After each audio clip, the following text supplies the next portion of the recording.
అయితే ఆస్కారం లేదు, సమస్య లేదు, జరుగుతున్నాయి.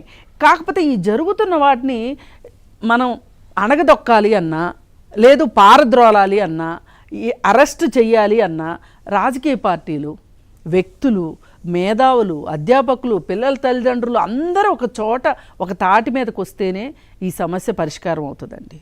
ఇప్పుడు ఏదో కెమెరాలు పెట్టారు, ఇప్పుడు ఏదో వీడియోలు అమ్ముకున్నారు అనే దానికంటే కూడా అసలు ఈ రెండు పాసిబిలిటీస్ ఉన్న అంశాలు కెమెరాలు పెట్టడము, వీడియోలు షూట్ చేసి అమ్ముకోవడం అనేది రెండు సమాజంలో జరుగుతున్నాయి కాబట్టి వాళ్ళు భయపడుతున్నారు. ఇది ఒక సెక్స్ రాకెట్ మాఫియా అని కూడా నమ్ముతున్నారు, అంతే కదా, నీలి చిత్రాల మాఫియా అని కూడా అనుకుంటున్నారు. ఎక్కడైతే గంజాయి మాఫియాలు ఉంటాయో అక్కడ ఇవి కూడా ఉంటాయి. అయితే ఇప్పుడు టెక్నాలజీ గురించి నాకంటే శ్రీధర్ గారు బాగా చెప్పగలుగుతారు. కాకపోతే మేము ప్రతిరోజు డే టు డే చూస్తున్న విషయంలో ఏంటంటే అసలు మనకి అవసరం లేనంత టెక్నాలజీ మన నెత్తి మీద వచ్చి కూర్చుంది. టెక్నాలజీని హోల్డ్ చేయగలిగిన కెపాసిటీ లేదు మన దగ్గర. అయితే అది లేకపోవడం అసలు లేదు. అయితే ఇప్పుడు మన పాలకులు కూడా ఈ విషయంలో చాలా పెద్ద తప్పు చేశారని చెప్పొచ్చు. ఈ పార్టీ అని లేదు, ఆ పార్టీ అని లేదు, అన్ని పార్టీలు కూడా మేమేదో ప్రజలకి తిండి పెడుతున్నాము, వైద్యం ఇస్తున్నాము, బట్టలు ఇస్తున్నాము, ఉపాధి ఇస్తున్నాము అని చెప్పుకోవటానికి వాళ్ళకి నోరు రావట్లేదు. కానీ ఎందుకంటే అవి చేయలేకపోతున్నారు కాబట్టి. కానీ మేము 5G ఇచ్చాము, 4G ఇచ్చాము, మా దేశంలో 100 కోట్ల మంది ప్రజలుంటే 100 కోట్ల ఫోన్లు ఉన్నాయి అని గొప్పలుగా చెప్పుకుంటున్నారు తప్పితే ఈ 100 కోట్ల ఫోన్లు వచ్చి ఈ ప్రజల జీవితాలను ఏం మార్చింది? చెడగొట్టింది. అది ఉద్ధరించిందేమీ లేదు. అయితే మనం ఏదైనా ఒక కొత్తది అడాప్ట్ చేసుకునేటప్పుడు దీనివల్ల ఉండే ప్రమాదం ఏంటి అనేది ఊహించి దానికి చర్యలు కూడా మనము తీసుకోవాల్సిన అవసరం ఉండాలి. అయితే ఇప్పుడు ఈ టెక్నాలజీ వల్ల, ఈ స్మార్ట్ ఫోన్ల వల్ల కోతులు అయిపోయారు మనుషులు. పిల్లలు కాదు, పెద్దలు కాదు, ముసలోళ్ళు కాదు, చచ్చిన శవాలు కూడా లేచి వచ్చేటట్లున్నాయి వాళ్ళు నీకో స్మార్ట్ ఫోన్ ఇస్తానంటే.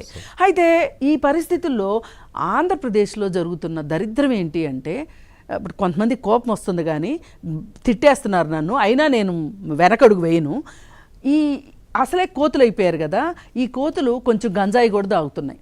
అదే అది అక్కడ అందుకే ఏదో అంటారు కదా, తోకదొక్కిన కోతి, అసలే కోతి ఆ పైన కళ్ళు దాగింది అన్నట్లు వీళ్ళు ఇలా చేయడం వల్ల ఏ దుర్మార్గమైన, అంటే పిల్లలందరూ చేస్తున్నారని నేను అనను, సెల్ ఫోన్ వాడే వాళ్ళందరూ ఇలా చేస్తున్నారని అనను, కానీ ఒక్కళ్ళు చాలు కదండి.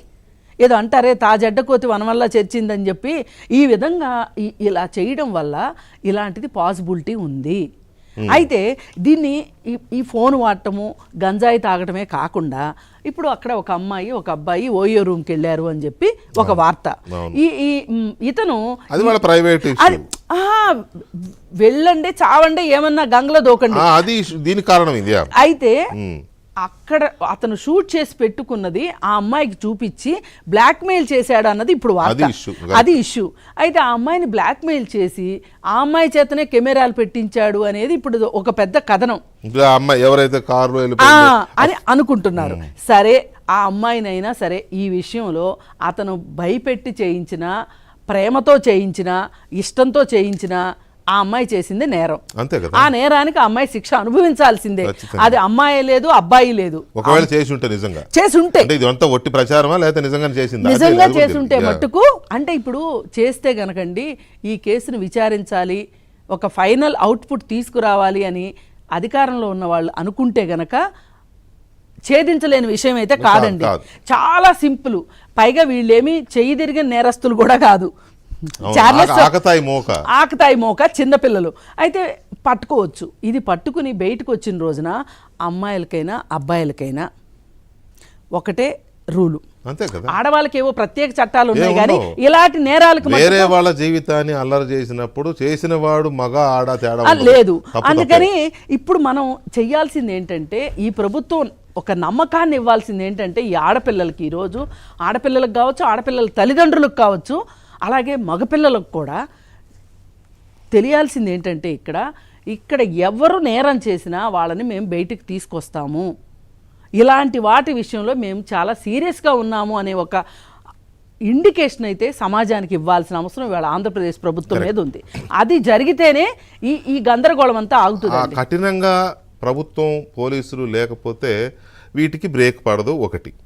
రెండవది, దీన్ని కృష్ణకుమారి గారు అన్నట్టుగా దీన్ని రాజకీయం చేస్తున్నారు అనంటే దానికి కొంత కారణం కూడా ఉంది. ఎవరైతే ఇప్పుడు ఈ కేసులో ఆ అమ్మాయిని ఓయో రూమ్కి తీసుకెళ్ళి ఆ అమ్మాయిని న్యూడ్గా వీడియో తీసి బ్లాక్మెయిల్ చేసి ఆ అమ్మాయితో కెమెరాలు పెట్టించాడు అని చెబుతున్నారో, అది ఇంకా దర్యాప్తులో తేలాలి. అది జరిగిందా, చేయించాడా లేదా